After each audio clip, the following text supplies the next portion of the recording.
Oh, you can't see? Mm-hmm. Back in the studio, he's We're already still fucking learning. up. No, it's not that. It's I made sure that we didn't say anything crazy because it seems like that's might have happened recently. So now that we're live, you guys know it now. Now that you can hear everybody. Nervous because he doesn't. We're live. We're not 19 years old anymore. Mm-hmm. Mm-hmm. Mm-hmm. Mm-hmm. 19. I get it. You get it. It's a subtle inside joke. It's good to be back, though. It is. Back in the studio. We got the band back together in person. Back in the house. Back in action. I like it. Yeah, I feel good. I had a sip of Mark's drink, and I also gave Andrew a smooch. Mm-hmm. We'll see how I feel in 7 days. Trying to pass. Oh, no. Trying to pass that COVID around, huh?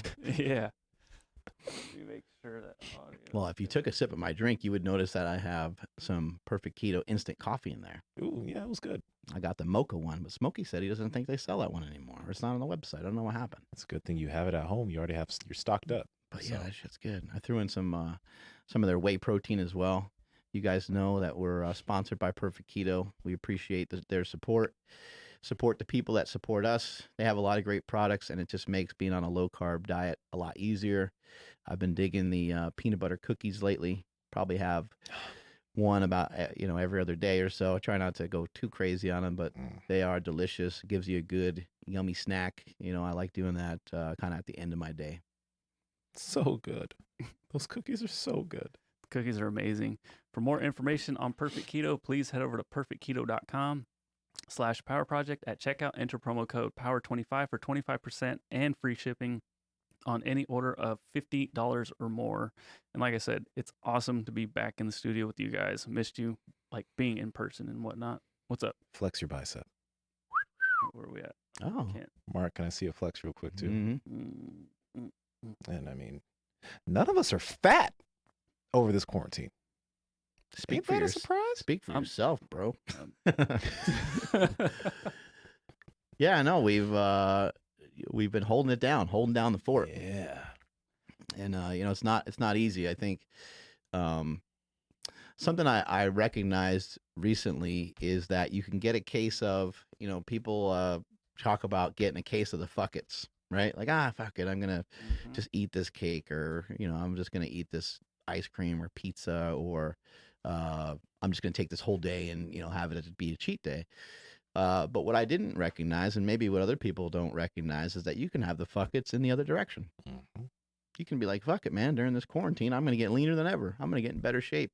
I'm going to run. And then, like, for me, when I've been running, sometimes I'm like, I'm just going to run from here to that stop sign.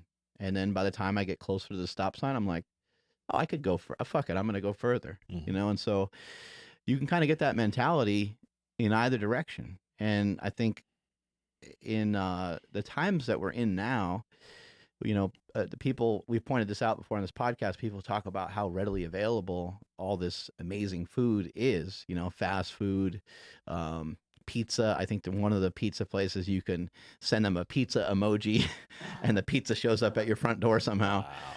So there is access, right, to a lot of foods like that. But then how many meal prep companies do we know, and how much healthier has Starbucks gotten? I mean, Starbucks has a lot of like muffins and a lot of stuff that's in kind of a gray area, or stuff that has a lot of sugar or a lot of fat or a combination thereof.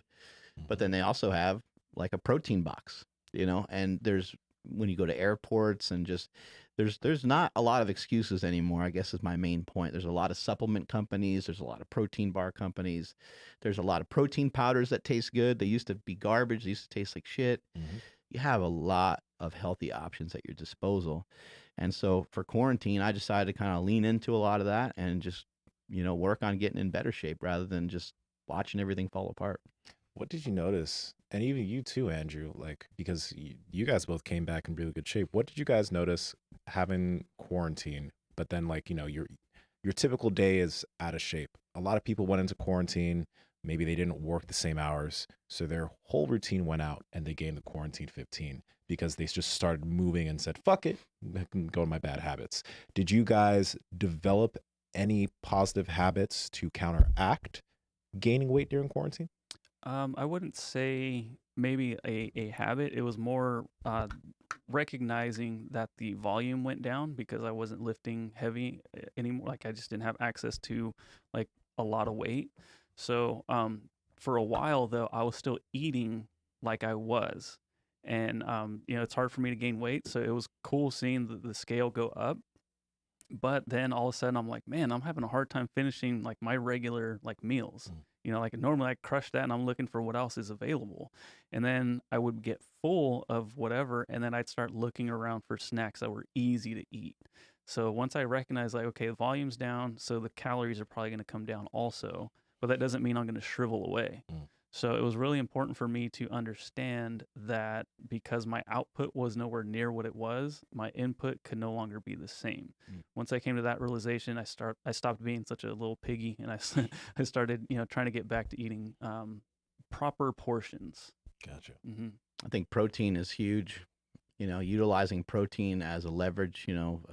Protein leveraging. We've talked about it on the podcast before. Protein is massive, and then also fasting. These are two things that can help you to eat less overall. You do have to be cautious when it comes to fasting because you can fast, too frequently. You can fast too long, and then you can end up binging and you can end up overeating. You also never want to utilize fasting as a form of like punishment, like, oh, I ate like crap yesterday, so I'm going to go on a 48-hour fast. Like that's not going to be anything that's going to be very healthy for long-term progress. But fasting and just eating protein were huge for me. So what I would do is I would try to fast until I really didn't care too much about the clock, but I was like, hey, anytime past like 12 is reasonable. And a lot of times it went to 2, 4, sometimes it was 5, just to kind of depend. I'm a pretty big proponent of 2 or 3 meals a day. That's been something that's been effective for me more recently. And I noticed that when I eat a lot of protein, it just drives down.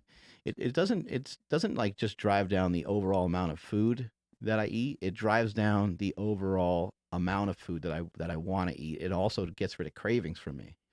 And it's not like the cravings aren't there at all because they're still there. But again, utilizing some stuff from like Perfect Keto, or we got these amazing Piedmontese steaks that we have access to, and those are phenomenal. But and I also switched to just eating like a little bit leaner stuff because I was like, well, I'm really kind of like, I am running and I'm doing some stuff, but like, I don't think my output is the same. I'm not on my feet as much. I'm not, in here, doing busy work as much. So I was like, let me just switch to like some leaner meat. So I started eating a little bit more chicken, a little bit more fish. It wasn't like I couldn't have steak. I still ate tremendous amounts of meat, but that has been really helpful to me, and I think a lot of people listening, I think should give it a shot. Makes a big difference. Like this, I think this quarantine really showed how extremely effective fasting can be, because like every single day, or pretty much every single day I was fasting, I was eating protein towards the evening or the afternoon. And even on days where maybe I wasn't nearly as active, just because I just didn't eat for a lot of my day, I wasn't gaining body fat, and I wasn't having near like this is coming from doing jiu-jitsu typically every day and some lifting to doing some kettlebell workouts and some jumping rope and maybe a walk or some runs, right? I didn't gain any weight. I was just like, I'm not tracking, I'm not having to be super stringent with it. It's just it makes the lifestyle super easy. Yeah. But I think one thing that you're doing a lot now that I think a lot of people can start implementing, and you also mentioned his name's Corwin.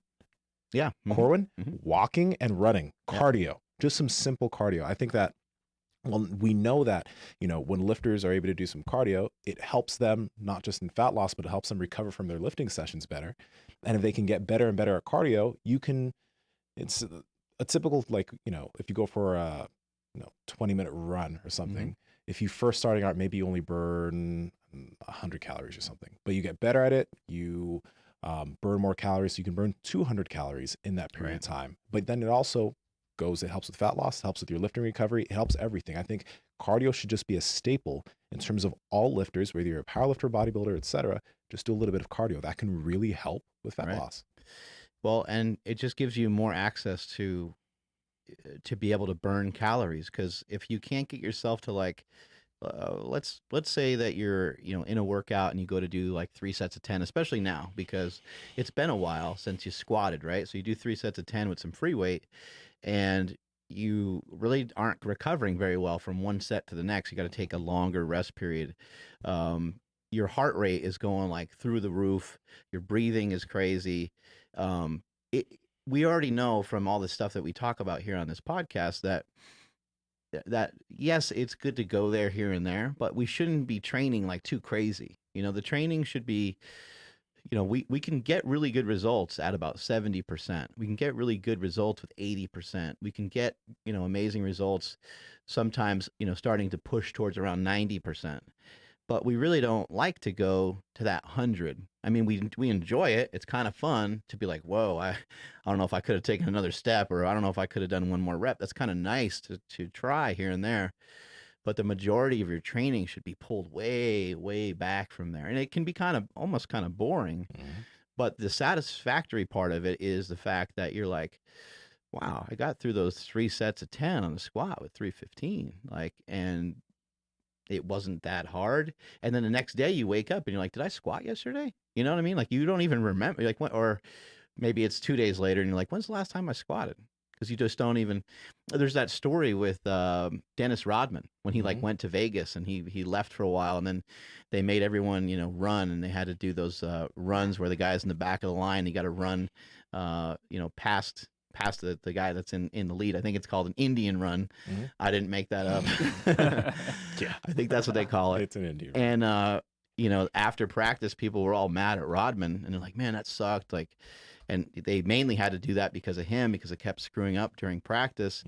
And they're telling him like how pissed he is, and they're like, "What?" And he's like, "What are you guys mad about?" Because it was just easy for him because his conditioning was super high, and I think he's just a natural athlete, and he had a lot of that capacity anyway. But the way that he ran up and down the damn court all the time, he didn't need that extra conditioning, in the way that maybe some of the other people did. But it's nice to have stuff when you go to do it. It feels pretty damn easy, and it's going to be encouraging for you to do it more often. You know what's funny? Whenever like lifters are like, "Oh, what kind of supplement can I take to improve my recovery from session to session? Like, what can I do?" And they don't do any cardio at all. Cardio is one of those things that if you just add in some daily walking, you don't have to run miles and miles on end. I'm not saying become a distance runner and run 5 miles a day, but just multiple walks each day. Make sure you're on your feet instead of sitting most of the day. Just do a little bit more work. Jump rope, complexes with kettlebells. That kind of stuff will help you so you're not feeling like crap from session to session of heavy lifting. It makes a big difference in terms of recovery. And if you can make it a habit, fat loss also becomes, and maintaining fat loss is a super easy thing to do. Yeah, and just simple movements like like you said, walking.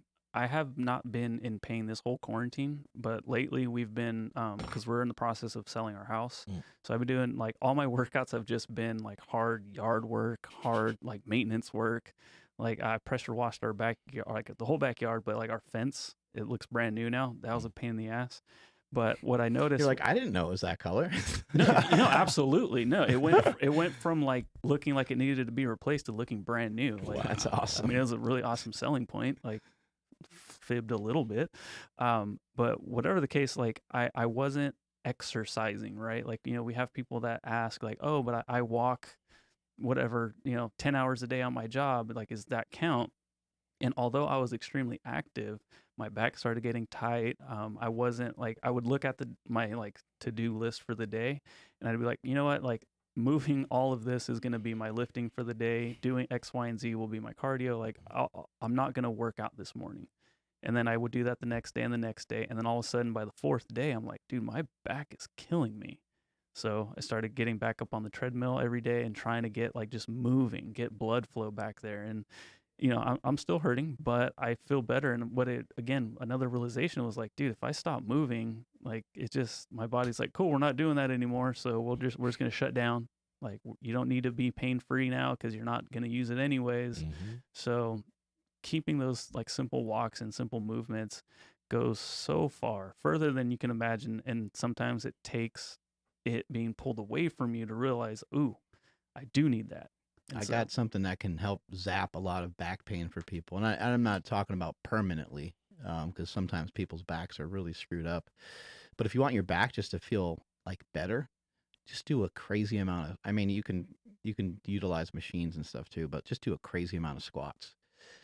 And you don't even have to go down very far. Like go down, like just do some quarter squats and just go until your legs are just fried, till they're burning.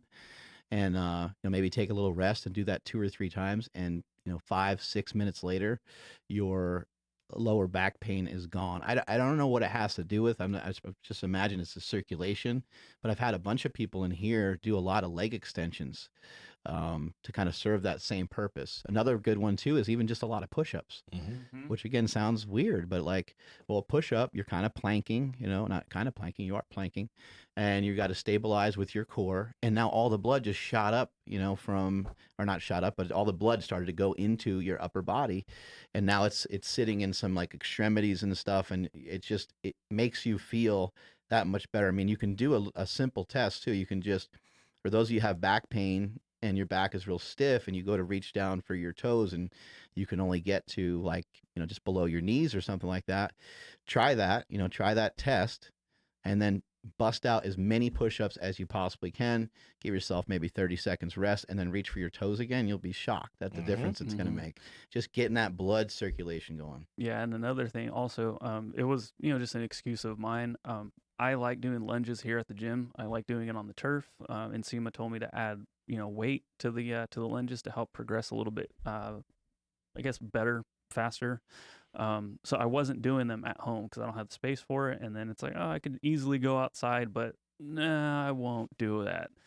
I noticed that also really helped my back when I was doing them consistently every single day and doing them longer, doing them, for more laps up and down the turf. And I realized that helped me a lot as well. They suck. They will hurt your quads. They will hurt your hammies. They hurt everything, but they will help. Again, it's just more of that movement, and it's breaking the sit to stand only range of motion. Yeah. It's getting that really good stretch and just doing something that your body's not doing every single day. So that has been another huge thing. So I'm glad that, we're here today. I'm going to try to hit as many lunges as I can before I head out of here. And obviously, going outside and doing cardio is free, but a lot of people, like, one of their hurdles is like, I just like to be inside watching TV. A lot of people just like to watch TV or play games, or they just like being inside. With the situations, gyms are going to be opening back up, but if you do want to make cardio a little bit easier, right? You could, like, say, if I'm going to watch an hour of this show on Netflix, get yourself an exercise bike. Get yourself something that you could potentially put by the TV, so that if you're going to watch that hour of Netflix, just sit there pedaling, right? And you can make that a habit. So you can couple those two things. So you can still watch your show, but at the same time, you can still do this. And it's not any extra work. It's not taking time away from your Netflix that you're trying to watch or whatever it is you're trying to do. And it can go along with that habit to help you build just doing some cardio each day. Yeah, our boy Remington James, we had him on the podcast not that long ago. He same thing, stuck in quarantine in Texas, but he's like the best cardio investment I've ever made. He got like one of those like cheap little steppers that just go up and down. He's like, I just park right in front of the couch, and like, so he leans over. He's like, and I do that for 40 minutes. I could watch Netflix. I could watch YouTube. He's like, before I know it, I'm dripping in sweat and I'm done. He's like, you were going to do that anyways. Yeah. Just throw in, a couple of steps. And I thought it was really good. Yeah. It's modern cardio. Picture the greatest machine ever devised for cardio, right? Just whatever that is. We could go back and forth here for a while on like what we think's the most productive, but like let's just, for argument's sake, let's just say it's an elliptical, because an elliptical is something that everyone could use. Maybe there's people that aren't fit enough to even use like a Stairmaster or something like that. An elliptical, low impact, and you can do it. Somebody who is even like 400 pounds could go on there for an hour potentially, get some good exercise, whereas just them going for a walk could be problematic, hurts their feet, it's a lot of stress, right? Anyway, let's just, for argument's sake, say the elliptical is the greatest piece of cardio equipment of all time. Let's take that piece of equipment and let's put it like up on top of a mountain, and let's have it be, the weather's freezing cold. Well, now the obstacle to try to get to that piece of equipment is now way too high. And what Nsima is referring to, having your environment, really be a good introduction to you building these habits is huge. You know, you see a lot of time. I mean, some people just have books kind of for decoration, but a lot of times people that read, the books are kind of out. You know, the books are around, and it's to build that habit of, oh yeah, I'm still reading that book, and the book is where do they put the book? The book's next to the bed. Why is the book next to the bed? You know, why is the book even out? Like, could you put the book away? Yeah, it's one extra tiny step to put the book away, and to kind of, you know, quote unquote, clean up after yourself, put stuff back where it belongs, or whatever you might want to say. But it's a reminder of it. Or it could be the Bible if you're very religious and you're attached to that religion and you want to practice that. And so as you lie down for bed, you even have like a light set up, and you have everything set up a specific way, so that you don't even have to get up. A lot of times people have a button next to them that they can hit the light, so don't have to, you know, you want to try to take your whole environment all the way from top all the way to the bottom of every single thing that you do, and try to figure out how to integrate those kinds of things, because we talk about this very often. The willpower alone, I think all three of us probably think we're studs. You know, we probably really do. We probably think we're studs when it comes to our willpower. But if you start putting a lot of obstacles in front of us, we're lazy. We're gonna be. I mean, you know, I think people that listen to this would be shocked. Like, I can't believe Mark Bell did that. I can't believe Nsima did that. Man, I thought those guys were tougher than that. And like, nope. We're big babies, man. So you have to really you got to secure your environment the best way you can, and make sure the people in your home, and make sure the people around you, make sure they understand that this is something that you really like. You're very serious about it. You want to do the best you can. Tell them flat out, I struggled before. You know, I need help. I want to make myself better. I want to feel better about myself. I want to love myself better so I can pay attention to you guys better, and so on. And when you lay it out like that, because I've heard people say, you know, I can't, you know, yeah, good luck with me doing that at home. It's like, really though? Like, if you really talk to your spouse, you really talk to your loved one, said, hey, this is something I really need to do this. Like, if they're not supportive of that, then I think you might have to have more conversation about your relationship in general. Mm-hmm. No, set up less barriers. I mean, it's exactly what we do with food. At least this is what I do with food. I get all the snacks and junk food out of the house because I know myself. I know that if it's there, if it's in my environment, if it's easy to access, I'm going to go buck wild with it. But if I don't have it in the house, then I really got to think when I go to the gym, when I go to the store to go and get it. You know what I mean? It sets up barriers for that. So it's the same thing with this. You want to make things easy. Like, the new habit I've been picking up is playing the guitar. My guitar is like I got a nice guitar because I wanted to look at it and be like, oh, that looks, I actually want it. Looks exciting. Yeah. Looks exciting, which is why some people really like getting the Peloton machine, because it's high tech. It has a screen. It's dope, right? So, and then it's right there in front of me, like in front of everything I do. So like, I have no choice but to, you know, pick it up, play a few chords, put it down. Peloton's a great example. You know, because there's going to be people exercising on there and shouting at you to move your ass. And a lot of these people they're good looking people too. So that's encouraging as well. Cause you're like, well, yeah, I would love to look like this. I'd love to actually be running with this chick right now. What kind of guitar did you get? Acoustic. It's a Yamaha. It was like, okay. Yeah, it's a nice one. Yeah. I like it. I got a Fender at the crib, and like so again, moving stuff around for the house to make it look pretty. I was like, oh, there it is, and I used it to stage for some of the photos. But man, it was really dusty, so I was kind of upset at myself. When did you stop playing the skin flute? Because I don't think you're allowed to do that anymore, right? You had to ban yourself from that. Luckily, during this quarantine, it may have come close a few times. But yes, it's been a bit. You know, I think I almost forgot which hand to use. It's lefty. It's a left. Yeah, but it's been a bit. I just derailed the whole podcast. Right? It's great. Oh man, I got no instrument. I can't play anything, man. I mean, Except I have for the one. skin flute. I didn't say I could. I mean, I could play a couple of chords, but I can't string together like a song or nothing. Yeah, it's a super fun thing to learn, but like that's the thing. It's like it's the same thing with like jiu-jitsu though.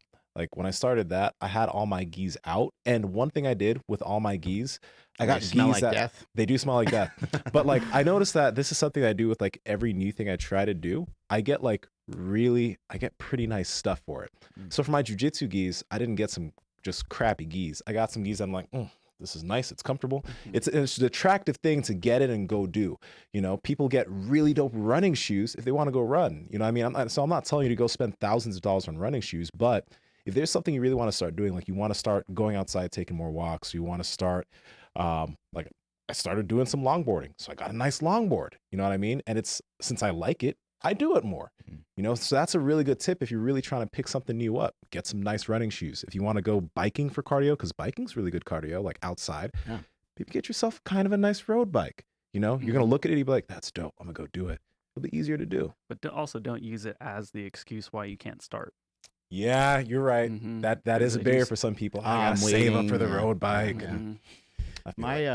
My dad has been doing a lot of biking lately, and I don't think that he would do it if he didn't have the ability to listen to like podcasts and stuff.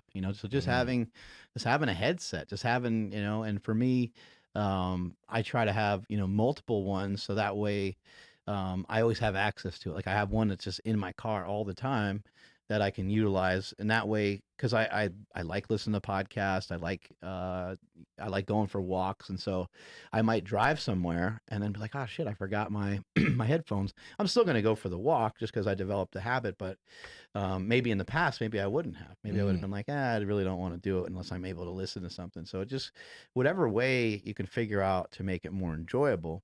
Now the other thing is too is like this is just trying to fix some of the environment is only like one piece of the puzzle.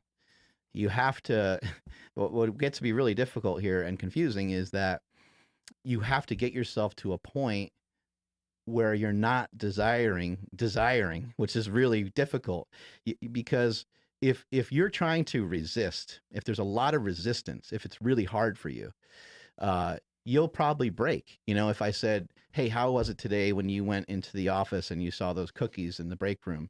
You'd be like, dude, it was a 9, And then I ask you again the next day and you're like, it was a 9. And then I ask you and you're going to be like, I had a couple. But when somebody's like, hey, they brought in all those cookies at work and you're like, I didn't even notice. Or you could be like, yeah, you know what? I did smell them, and I got the heck, I got the heck out of there, and I actually just went for a walk. I mean, you can kind of like walk into a situation and self-sabotage yourself, or you can try to figure out a way. How do I walk out of the situation? Maybe there's somebody else in the office that enjoys exercise too, and they bring donuts to work or brownies or something, and you say, yo, man, you want to go for a walk? And boom, you're out the door and you can both talk about it. Yeah, man, I was really sweating that, man. That was a tough predicament we were in, but I'm glad we're out doing something a little different. So the only way that you'll ever work yourself into a position though, where you're not desiring stuff as much is to understand how powerful and how beneficial the stuff is that you're doing. And you've got to remember what the original mission was. The original mission, like what did you just say you wanted to do? You just said you wanted to lose weight, and now here you are eating cookies. And I understand that maybe you kind of have a bad habit with that, but we need to figure out how do we replace stuff for that current habit. How do we see ourselves not falling for that anymore? What are things that we can really do? And if you were to think about, well, I know that eating my, steak and rice or my, chicken and broccoli or whatever is not, it's for me, it's not as pleasurable as eating the cookies. However, eating the chicken breast and the broccoli might be considered more fun, which doesn't sound very fun, but it might be considered more fun because you're going to be in the shape that you want. Like you got to kind of remember, like, what is it that you wanted? And then also maybe some reason come in and say, hey, look, there's no rush. You can eat a couple cookies as long as it's just a couple cookies and we move back in. So that way you're not so restricted that you burst. Set up some safeguards like we were talking about.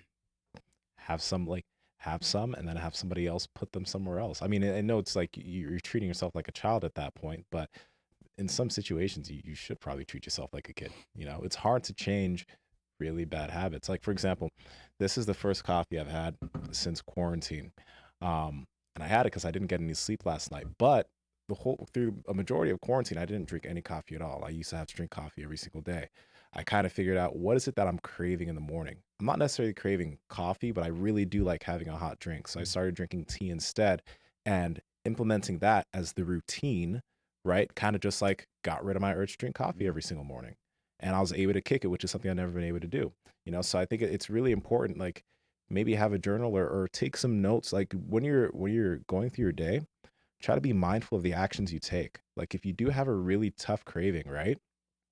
Try to figure out why. Like for example, if you're at work with the situation you talked about, and there are cookies in the break room, um, sometimes you're not actually really craving the cookies, but when you go in the break room, you see your colleagues and they're having really dope conversation, and you're like, oh, okay, yeah, I'm gonna sit here and talk, and the cookies are there too, so you have the cookies also, right?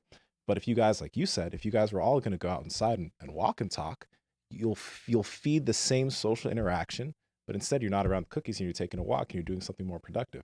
So that might be a good way to get what you actually want, that routine of socializing without having to eat 10 cookies. I used to always sneak some snacks into the movie theater kind of for that reason. Whenever my kids, would eat their popcorn or their pretzel or whatever, I'd kind of have FOMO and I'd want to eat something too.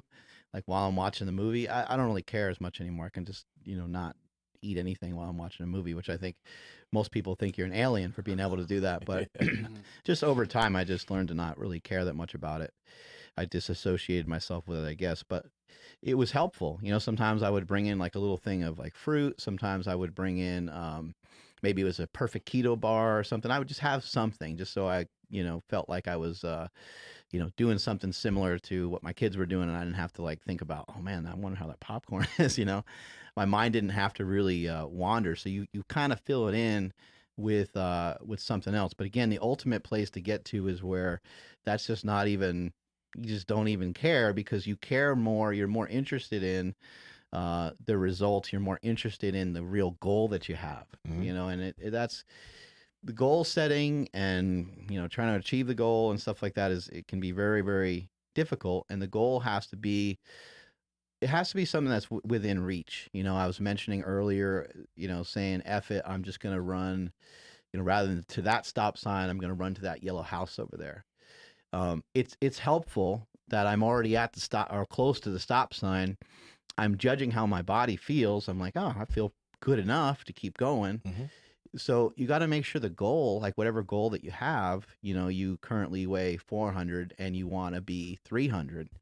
It's like, well, it's not really, that's great that you want to get down in that, lose 100 pounds, but let's just worry about this next pound. Let's hone in on that, and let's make sure that as many decisions as we can are just focused in on like right now rather than way down the road, because that's all we got anyways is the moment that we're in. And so try to pay more attention to that. How does this help? How does this hurt? How is this helpful to me at the moment?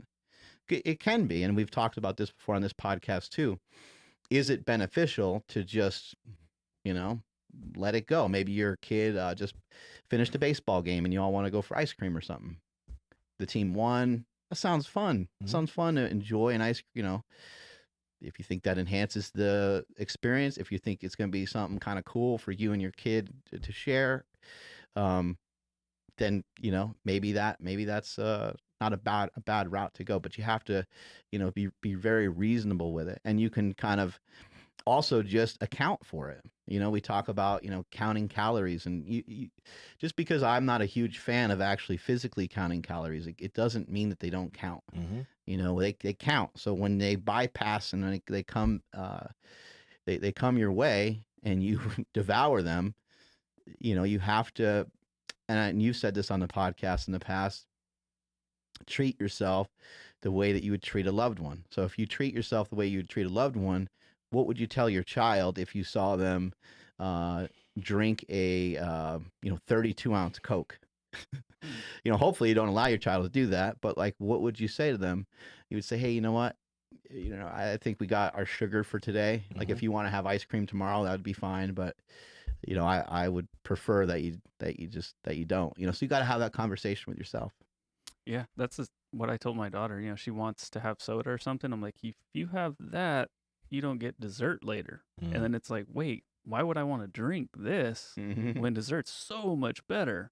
And so, it was cool. But, and then again, like if I told that to an adult, they'd be like, wait, really? Like if they were, of course, if they're unaware. And then another thing I was just thinking about is, like you were talking about throwing on a podcast and going for a walk. Our boy Brian right now, he said that he's actually on his walk. He does about 10K steps before work. So that's a really cool habit to have right there. But with people in quarantine, they're not getting out, period, but maybe not as much. Being at home, you're just around food and you kind of get bored. So normally here, it's like, I shouldn't really be hungry yet. I'm going to go for a walk. At home, it's like, maybe I'll get on the treadmill. Maybe I'll get outside in the backyard. I'll do something, but you don't really quite escape it the way you could when you're, here or at your workplace, right? So that's another something that if people are kind of like, man, I'm in a rut, I'm in a slump. It's like, well, hold on, like it's a little bit trickier right now, but if you recognize that, then you can, like you said, like recognize, why am I having these cravings? Why am I feeling hungry right now? That's going to be one of the things that a lot of people are probably overlooking. It takes more effort. I mean, we talked about this at the beginning of the quarantine. Mark actually mentioned it. You have to create a routine for yourself now. If you are being stuck at home, you have to be the one that takes the action and starts creating a routine, because it's not set up for you. You got to do it. And if you don't, quarantine 15 is going to say hello. I kind of mentioned when we went on a hike that one day, like randomly in the middle of the day, and I said, this is sort of what it's like to have financial freedom. Financial freedom teaches you that you better have a schedule of some kind, because if you don't have a schedule, there is a possibility that you don't continue to increase your income, or that your income goes down, right? Which, like, nobody really wants that, right? But that's not a huge concern for somebody that has good financial stability. It might not matter that much to you, right? I'm talking more from like just a mental standpoint. Like you will fall apart if you don't have a schedule, if you don't have things that you're accountable for, if you're not supposed to, be doing something at a certain time, and then there's something, as kind of laid back as this podcast is. It's great when it's like, oh yeah, we did another one. Like, that was cool, and then occasionally we get to, talk about conversations and topics that are more controversial, and those might feel better than, sometimes just talking about the X's and O's of bodybuilding or powerlifting, just because, it's something that's of more interest to us at the moment or at that time. But if you don't have stuff to do and you don't knock out the stuff that's on that to-do list, how are you going to continually feel like good about yourself? How are you going to continue to like build your self-esteem? Now, it doesn't have to always be I'm not saying that you need a spreadsheet and that it needs to be like really written out and stuff like that, but it's a good idea to say, yeah, I think I'm going to like lift in the morning, and yeah, like at lunch, I'm going to work on that book that I wanted to start, writing. Just some general concepts, ideas. You look back at the day and you go, that was pretty sick. Like I got the 3-4 things done that I wanted to get done. I want to ask you something, because the cardio you've been doing over quarantine is more intense than the cardio you're doing before quarantine, right? When you started that cardio, did you have a goal? I've never run before, pretty much in my entire life. So yeah, did you not have like a this goal? anyway. Like, was there like a goal that you like, I wanna lose this amount of weight or whatever, or did you just wanna, like, what was your intention when you were doing that? When it comes to the cardio, the main goal was just to get better at it, and I think that that's a reasonable thing I think that's a reasonable goal for anyone. I used to play the guitar. I remember I enjoyed it. I'm going to get a guitar again. I got a little extra time on my hands. I don't have jiu-jitsu at the moment. I'm going to get a kind of a cool guitar, and I'm going to play it more. And you play it and you're like, I would love to just sound a little bit better. Like I remember I was a little bit better than that. Like I kind of feel like I'm, off target a little bit. And so for me, when it came to the cardio stuff, it was kind of a similar story of like, let's try to find, and then I've shared this with a bunch of people in here before. Our boy Russell, I've shared this with him and many other people. Like, I think that you should train like a total puss in the beginning. Like when you're just starting out, like just honestly just like embrace it. Just be terrible at it. Just be awful at it, and just let it all. Just let it go. Like be cringy. Be shitty. Like just it's fine. Because it's just a starting place. And what's a great result that comes from that is that when you go to like beat what you did before, it'll be really easy because the first couple times that you were super passive. You didn't really push the pace. You weren't really trying to, get after it. I think there's a run that I've been doing in Bodega that the first time I did it, it took me 8 minutes, right? The second time I did it, I chopped it down by like a full minute. The next time, and it just kept going way down. And it's not because I all of a sudden turned into a great runner. It's because my starting point wasn't very good, and it was going to be fairly easy to improve because I'm just not that good at running. Just the other day, I beat that again by 20 seconds, which is pretty good considering that I've been running for a little bit now. So, and a lot of this stuff, it's not associated with anything, and that way I can't compare myself to anybody else.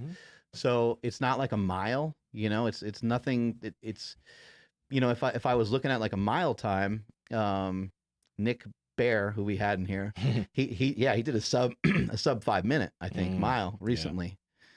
Yeah. Guys, 4 minutes and something seconds. I mean, just so. That wouldn't be positive for me in the beginning, I don't think, for me anyway. So those are and when it comes to the nutrition side of things, what I did was I weighed myself at night, and this was like, after a cheat meal and stuff like that too.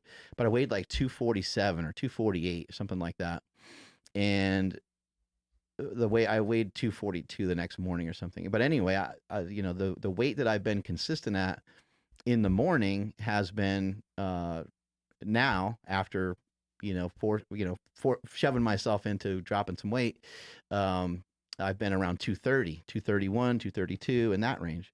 So what I did was I wrote 235 on my mirror. I've been writing stuff on my mirror for years. I did that with powerlifting, and I'd write 1,000 on there, and I wanted to squat 1,000 and 800 when I wanted to bench 800 and stuff like that. I put 235 on there. I'm like, I should just weigh around 235. It's a reasonable weight. I'm normally like 245, 240-ish. And I'm kind of always stuck there. And sometimes I creep back up to 250. And I'm like, I'm not really lifting as much. And I should just figure this out, because this would be what I thought was, I'm like, this is the ultimate challenge. I'm kind of home all the time. Food is like almost within arm's reach all day, every day. And, at that time, like I think I communicated with you guys, I stopped fasting for a bit, and all that was actually productive. And it was good to do that. But then I noticed, my old habits coming back a little bit, and I was like, okay, we need to, put a stop to this. So all I did to help myself out of that is I just weighed myself every day and night. A morning reading, a night reading, and just kind of like watched it go down. The way I watched it go down was I just taught myself to kind of eat a little bit less. And I ate a little bit less by utilizing intermittent fasting and by eating protein, just large amounts of protein. I don't know how much protein, but I mean, I would say that it would be rare that I would have a day where it's under 300, because I'm eating these like bavette steaks and there's 100 grams in there. So to me, that was kind of like almost magical in a way. And then even when my son was like, hey, let's go get a sandwich at, this deli down the street, I didn't have any problem eating the sandwich because of the way that I was eating. It was just a small thing in the grand scheme of things. So when he said, hey, let's go have a sandwich, I was like, all right, well, I got to eat a chicken breast first. So I ate a chicken breast, or sometimes 2 chicken breasts. And I was still able to eat the whole sandwich. And I know it all sounds counterintuitive, because it's like, well, you ate more food overall. But it's like only for that particular meal, Yeah. And then once I was done with the sandwich, I wasn't like, oh, I want to have chips, or I want to have it. Everything was done. I blew my load, so to speak. I wasn't going to recover from it. So that's been super effective for me. It's been really, really helpful. Yeah. And you said that was called protein leveraging, right? Yeah, and I think it was is it Ted Neiman, right? I believe that's the name. Yeah, Ted Neiman has he's written an entire book on it, and he talks about it all the time. And I believe, I want to say when he's on our podcast, he went as far to say that all living things are in search of protein and they will eat until they get their protein requirement. Human beings are kind of confused because we're, eating Doritos and we're eating these things that are man-made and we're not getting our protein requirement. So we continue to eat and eat and eat. And it's just not there. I think there's going to be more research and science that talks about this a lot more coming up. I'm sure it's more complex than just that. But the main thing you need to know is that if you just simply eat more protein, I think a chicken breast is a great example. Because even like egg whites are kind of like light, but fucking stuff yourself with a chicken breast, man. That'll slow you down a little bit. Coming off of a fast, maybe eat a chicken breast. Yeah. And then, so that's the other thing is I forgot to mention, like, I'm not on a no carb diet either. Like, I'm eating rice, I'm eating potatoes, I'm eating fruit.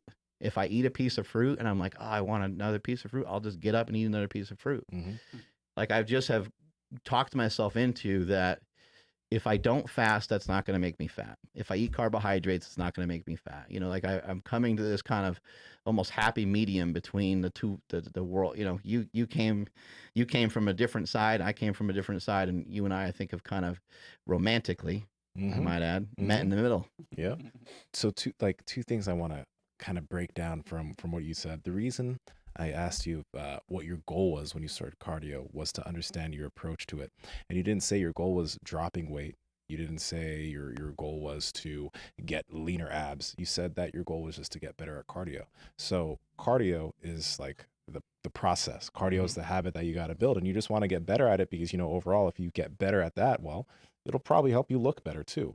Right. And when a lot of people have big goals, right, they're like, oh, I want to lose 50 pounds, and they're focused on the 50 pounds. But if they're just like, I want to get better at maybe doing a little bit of biking and biking longer, more often, and maybe getting better at lifting. Those are the things that if they do for a long enough period of time, no matter how long it takes, they're going to be able to get to that goal of 50 pounds. And if they want to maintain that goal of dropping that 50 pounds, they're going to have to do that for the rest of their life. So if they're focused on that process and not on the 50 pounds, and they just stick to the process long enough, they'll get to their goal. And that's like, that was what I wanted to ask you. And it was perfect because you're like, I just want to get better at cardio. Just want to like run better. Right. So like, same thing with jiu-jitsu. I have a goal, but I just really want to get better at it. And the other thing you did was you made the barrier to entry really simple. Right. So you chose an 8-minute run. That was just disgustingly easy, but it was an easy thing to progress. You know what I mean? Yeah, it was like the slowest jog ever. Just like literally just one foot in front of the other. It was barely a run. A lot of people go balls to the wall immediately.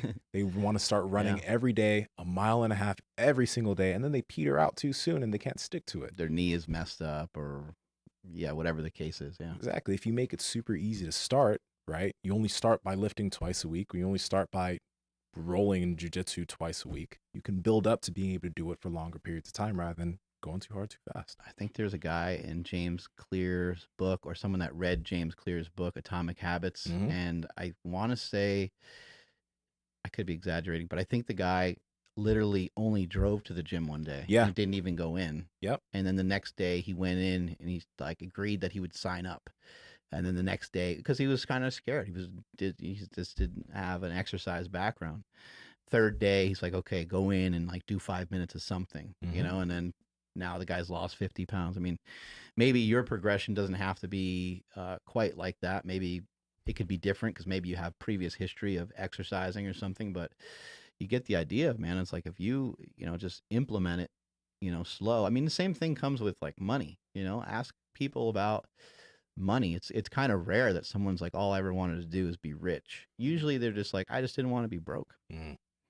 Which is a different mindset. Like, how do I just not be broke? And then once you're not broke, then you're like, oh, that's kind of like making money thing's kind of cool. It's a little bit like a sport, a little bit like a game. I bet I could increase that. I bet I could I be better at that? The way that I'm better at lifting, the way that I'm better at dropping weight, the way that I'm better, could I make progress there? It's a good question to ask yourself right now. Like, anybody listening to this, could you double your income? Like, just think logically. You might think, because, well, shit, I'm out of work at the moment or something. But could you? What would that look like? What would that entail? What would you do? It's a good practice. Like, literally write it down on a piece of paper. Right now, you're an artist and you make $30K a year. Could you make 60? What would that look like? Who do you know? Who's around you? Who have you seen on social media that probably makes around double of what you make? You know, is there a class you can take? Are there books you could read? You know, is having more education an issue for you, or is it not having enough experience, not having enough exposure? Where is this thing? You know, what's this thing that you're looking for? You know, and same thing goes with getting stronger. Oh, I'm gonna try. Oh, that's a pretty interesting program. I'm gonna give that one a try. Like, oh shit, that one didn't work well. I hurt my shoulder. You know, maybe benching 3 times a week out of nowhere probably wasn't smart. I'm gonna try this one instead. And you land on something that works, and you just keep fighting. You just kind of figure out a way to be better than you were yesterday. Exactly. Yep. Yeah, and then so for your cardio stuff, I know it was during a time where we didn't have gyms and stuff, but did you have a hard time? Because you love lifting, you love squatting heavy, you love benching heavy. Did you even have a conversation with yourself to be like, we're not doing that now, we're going to do this? Or did it just, because you've been around the game so long, you just kind of fell into it? Yeah, it didn't matter. Yeah, figured. It didn't matter. And I think that has to do with just like my mentality nowadays, you know, it's improved quite a bit. So I just didn't care. I was like, oh, I'm just going to do something that's challenging. And then I would, I think, again, if I just go back to the fact that I just wanted to simply get better at it, that just, and it wasn't even anything specific. If you're like, better at what? I'm like, I don't know. Like, this is better at cardio. And I could see it, you know, I could look at my heart rate and see that my heart rate was much lower when I was doing exercise that was equal to, or sometimes even harder than what I was doing previously. I think also having options, I think it makes it fun. So it wasn't like, I wasn't like forcing myself, hey, you got to go run a mile. I was like, let's walk and let's see what happens. And I would walk and I would be like, oh, I feel pretty good. I'm going to run. And then I would say, you know, ankles kind of hurt and this kind of hurts. I would try not to be too much of a baby about it, but I would say, I'm probably going to do some more of this tomorrow. So let's stop and let's, you know, try to run again in a minute. And maybe I would do every minute on the minute. Maybe I would say, hey, during this run, you're going during this walk run, you're going to try to run every hill. You know, I would just try to pick different things each time. Sometimes I'd have a weight vest. Sometimes I would do the stairs. Sometimes I would do, I just really mix it up. Sometimes I'll walk backwards for a while, like I'll run backwards for a while, run sideways. I noticed that with a lot of walking that, even though walking is super productive to get a lot of like blood flow and stuff, I also noticed that I would be pretty tight because I would walk really like far. I'd walk like 6 miles or something up and down hills and stuff. And I was like, oh, you know, I wonder if I could do like some old like football drills as I'm going. So I would just basically take a step, I'd bring my knee up, I'd grab my knee and pull it up, like the kind of active stretching type stuff. Mm-hmm. I would do that, and I'd just do it periodically for, you know, 10 steps here and there. Then I would do like butt kicks, you know, or then I would do like high knees and run with my knees high. Just moving, like making it more. And there's no program to it. It's just Improvise. like, yeah, just improvise.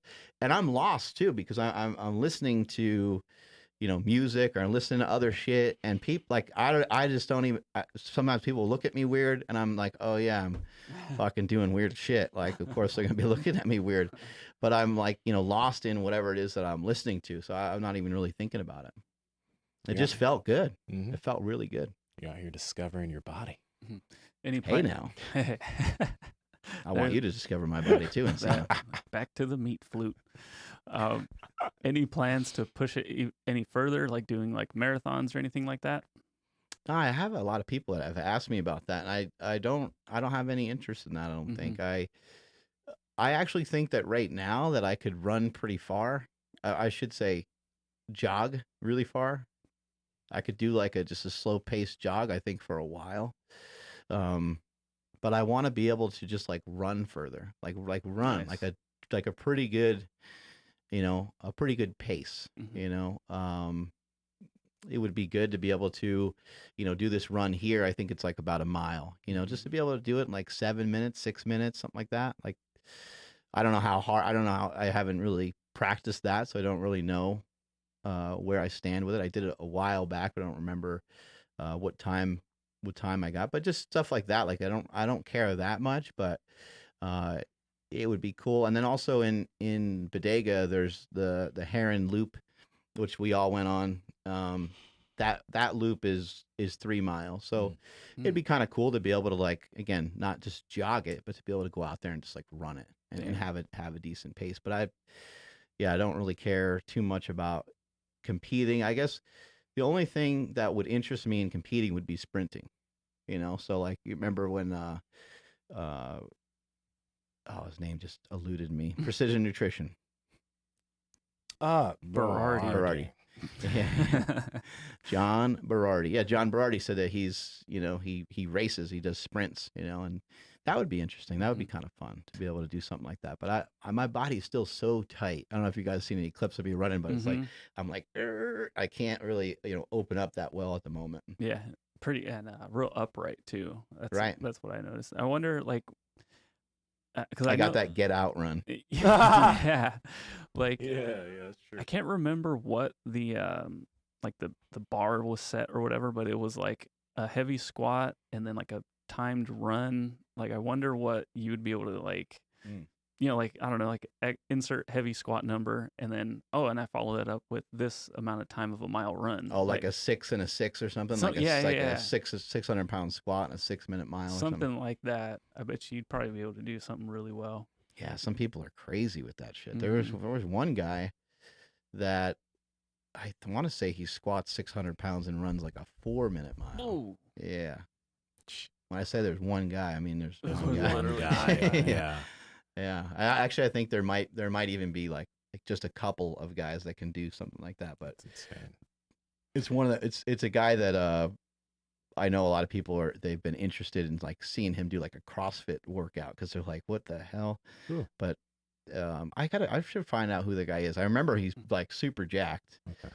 And those could be some reasons on why he never dabbled in CrossFit. I don't know. How about a Spartan race? Like one of the shorter ones. Like I think the Spartan sprint is like CT said he was going to do one. Yeah, those are really cool. Like, it looks like fun. Yeah, there's climbing. There's like axe throws in some of them.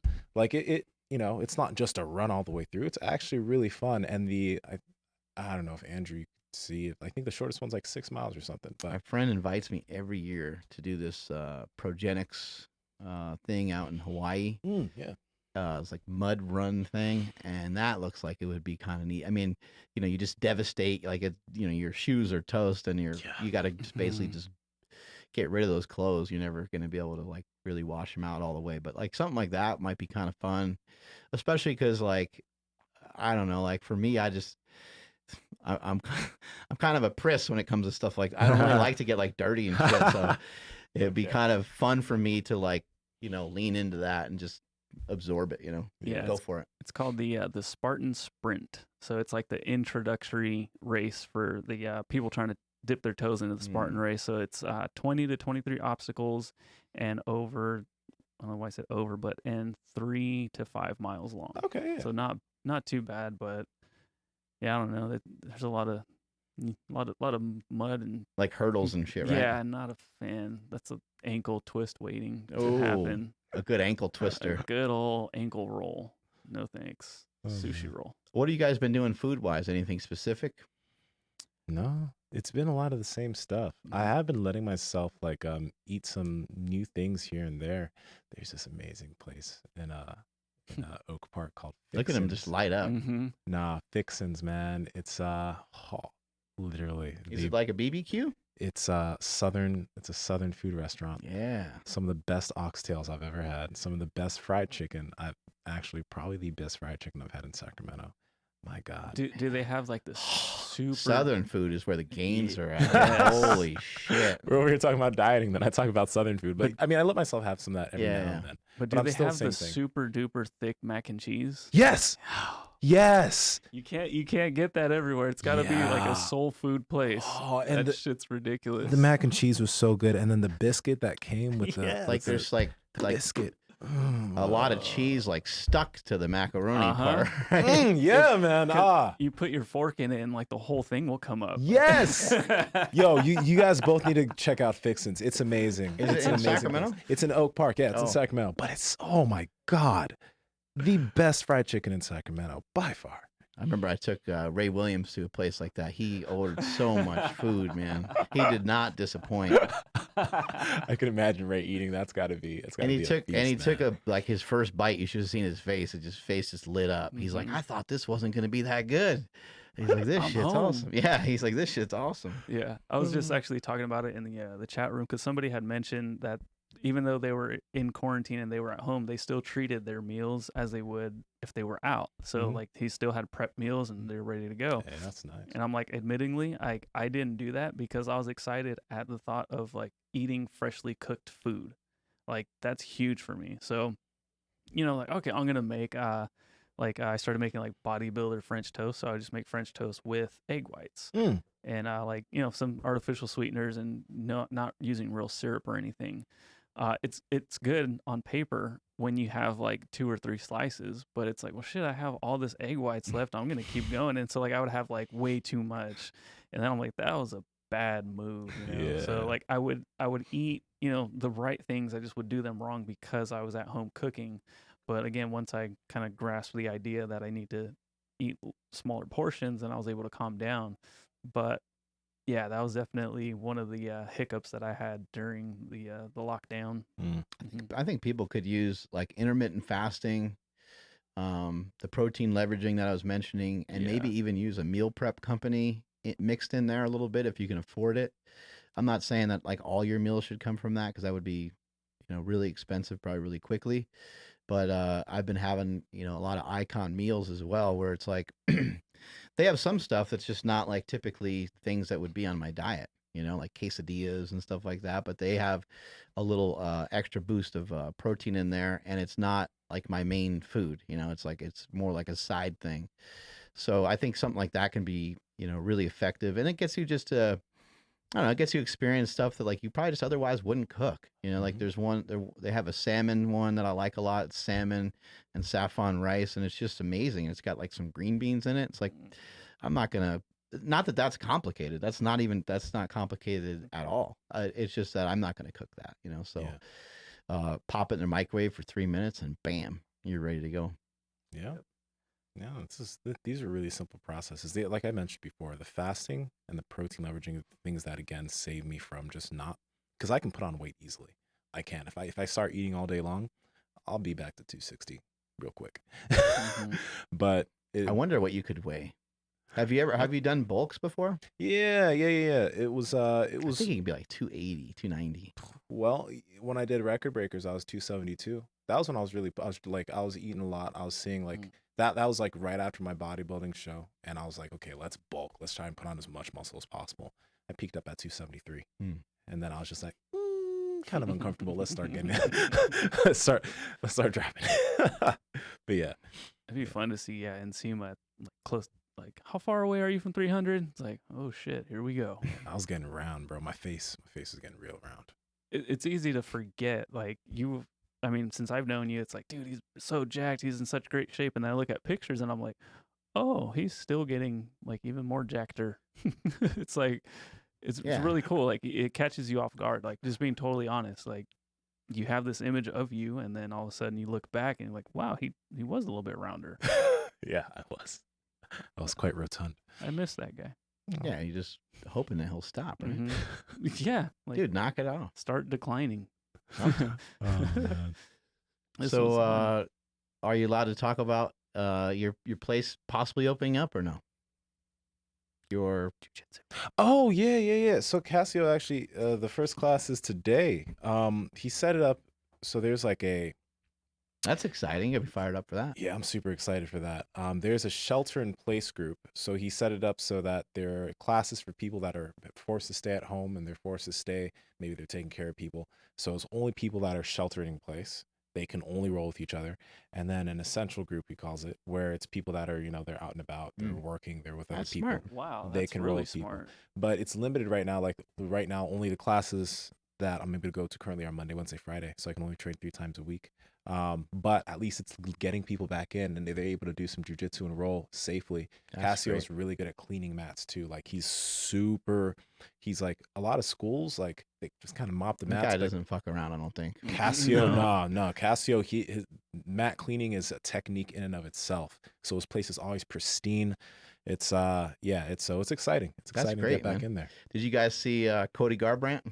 Dude, Yeah, I that He did. was, threw that was punch from the fence, man. that Yo, was like a video That game. was just like, bop, like it was so insane. Yeah. The Oh way my the way that God. he just kind of like turned his like hand over at the end, it was just like kabink, and it just it was like a lever. Like it looked like the guy got hit by something other than somebody's arm. Yeah. You know, it was crazy.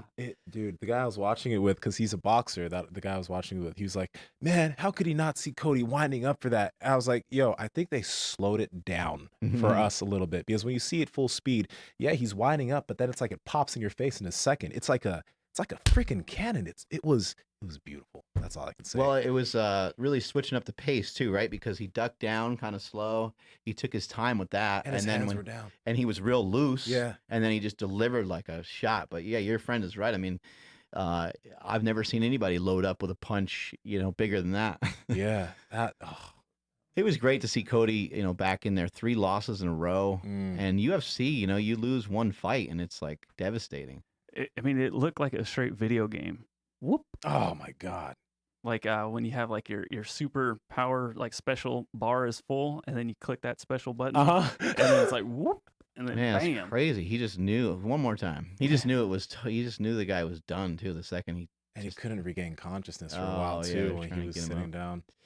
But yeah, he did say that he thought that if he would kind of lean a little bit, that the guy would kind of go for it. Bam. Yeah. So if you one more time, watch the punches from the other guy, from his opponent. He throws 2 punches because he's going for Cody's head. So focus in on that this time. Right here. See, he's thinking, I'm going to hit him with this and this, and like he had nothing. That was such a beautiful. So it wasn't even like he didn't really. I mean, he didn't see it clearly, but he didn't see it because he was distracted by, a little bit of head hunting right there. Yeah. And there was like no time left on the round too. Yeah, once he punched him, the belt, like the horn rang or whatever. It was just impeccable timing, man. The guy kind of looked like the way somebody looks when they're trying to punch one of those bags, the double end bags that they're trying to hit. Like he looked like he like missed it, and then he couldn't land. He couldn't land anything. He looked like he was confused on how to hit Cody, and then Cody just whacked him. One thing that I was just like, I was just in awe about was you saw how much Cody was popping around and moving the whole fight. Oh, he's like so Cody, the fast. whole time he was just like, the whole time Yeah. he didn't stop. Like his gas tank is something else. And the other guy was just like pacing, but Cody was just like a bunny. He's like a bunny rabbit. It's insane. But that was a dope fight. That was Yeah, an man, amazing I fight hope- to watch. I hope he gets back into that title picture and stuff. And I mean, UFC, I love watching UFC. It's sucks that a lot of other sports have been shut down for a while. Hopefully football gets back and all those things, but it's been fun. We've at least had some UFC and some weird WWE with no fans. I heard with baseball that they're gonna like announce from home or something, like the announcers. They're not going to be like at the stadium, so that's weird. That's pretty odd. Yeah. I wonder if there'll be like a delay or something. I don't know. Yeah, It's and strange. basketball is back as July well. 31st. Yeah, I'm excited because like, I mean, it's like a 22 game like shortened season or something like that. Yeah, they're already knocking some teams out right now. Yeah, or maybe it's only 22 teams. Whatever the case, the Kings made the cut because they're pretty close to being in the playoffs, and so they're like, whoever has a chance to get in can still play, and everyone else kick rocks. So it'll be cool to I can like follow them right now, and I don't have to commit a whole season. I can just like watch the finale, which is it's cheating a little bit, but I'm hoping that they can make some waves because they're an extremely young team, so it's not like they're like too used to a whole 82 games season to where they can't get back in the groove right away. They might see. Would you get a spider? No, I've been messing with that thing the whole podcast. I think this will be great. To get some sports back and get some like normalcy back to a lot of things, and hopefully it will give people just a lot of good positive stuff. I think at this point.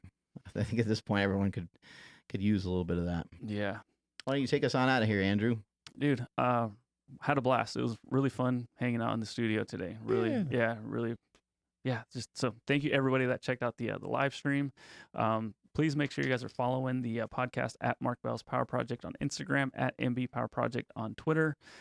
Please drop the ratings and reviews on iTunes. It is one of the biggest and best compliments that you guys can give us, and that and telling a friend about us, of course. My Instagram is at I am Andrew Z. And before I forget, thank you again, Perfect Keto, for sponsoring this episode. For more information on Perfect Keto, check out the YouTube and Facebook description, or the iTunes show notes, or wherever you're listening to this on your podcast app. Nsima, where are you at? Nsima Inyang on Instagram and YouTube, at Nsima Inyang on TikTok and Mark. At Mark Smelly Bell on Twitter, Instagram, and YouTube. Strength is never weakness. Weakness never strength. Catch you all later.